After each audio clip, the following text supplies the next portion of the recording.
ஆண்டவராக இயேசு கிறிஸ்துவின் இனிய நாமத்தினாலே உங்களை யாவரும் சந்திப்பதில் மிகவும் மகிழ்ச்சி அடைகிறேன். இன்று நாம் தியானிக்க தேவன் தந்த வார்த்தையானது மத்தேயு 26:41. நீங்கள் சோதனைக்கு உட்படுத்தாதபடி விழித்திருந்து ஜெபம் பண்ணுங்கள்.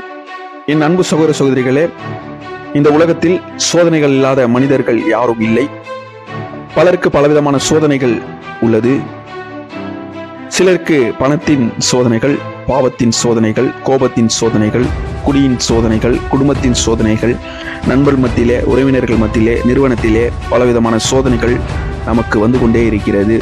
பலரும் சோதனையில் நாம் மூழ்கி கொண்டிருப்போம். சோதனை விட்டு வெளிவருவதில், சோதனையை நமக்கு வராமல் நம்மளை தடுத்து கொள்வதற்காக அநேக நேரங்களில் நாம் யோசித்து பார்த்திருப்பது உண்டு. சோதனைகளை மேற்கொள்ள நமக்கு என்ன வழி என்று நீங்கள் அநேக நேரங்களில் யோசித்தது உண்டு. வேதாகமத்திலே விதமாக சொல்கிறது, எப்பொழுதும் விழித்திருங்கள், ஜெபம் பண்ணுங்கள், சோதனைகளில் இருந்து தேவன் உங்களை விடுவிக்க வல்லவராயிருக்கிறார். சோதனை வருவது பாவம் அல்ல, அதில் விழுவதுதான் உண்மையான பாவமாகும். நம்முடைய வாழ்க்கை நாசமாக போவதற்கு அதில் விழுவதுதான் காரணமாகும். இவ்விதமாய் சோதனைகள் வரும்போது தேவன் சொல்கிறார், நம் சோதனையை கண்டு ஓடி மறைய வேண்டாம், தூங்கி விழ வேண்டாம்.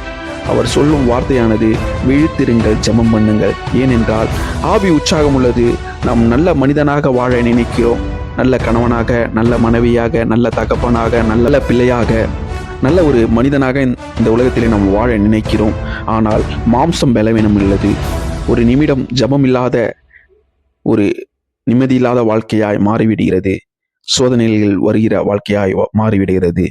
கேளுங்கள் மக்களே, ஜெபமில்லாத வாழ்க்கை பாவத்துக்காக திறக்கும் கதவை போல உள்ளது.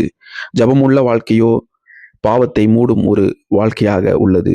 சாத்தானின் செயல்களை மூடும் வாழ்க்கையாக உள்ளது. வசனம் விதமாய் சொல்கிறது, லூக்கா 22:40, நீங்கள் சோதனைக்கு உட்படுத்தாதபடி ஜெபம் பண்ணுங்கள். நமக்கு சோதனை வருவதற்கு முன்பாக உட்படுத்தாத வண்ணமாய் நாம் ஜெபிப்பது விதமான சோதனைகளை தீர்க்க வல்லவதாக இருக்கிறது. எச்சரிக்கையா இருங்கள், விழித்திருங்கள், உங்கள் எதிரியான பிசாசானவன் கர்ஜிக்கிற சிங்கம் போல சுற்றி திரிகிறான் என்று வேதத்திலே நாம் பார்க்கிறோம்.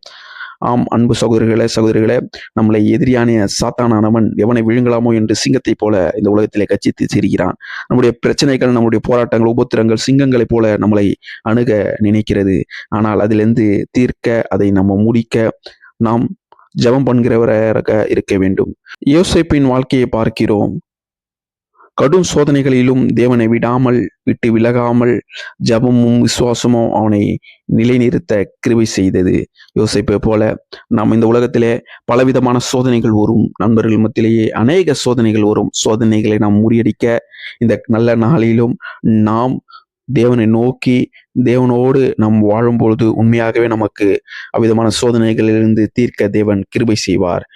நான் இனிமேல் தூங்க மாட்டேன், நான் விழித்திருப்பேன், நான் ஜெபம் செய்வேன் என்று ஒரு பொறுத்துணையோடு இயேசு இன்னும் உயிரோடு இருக்கிறார். உங்களை மாற்ற வல்லவர், உங்களை காப்பாற்ற வல்லவராய் இருக்கிறார். அதை தாமே உங்களை, உங்கள் குடும்பத்தையும் ஆசீர்வதித்து வழிநடத்துவாராக. God bless you.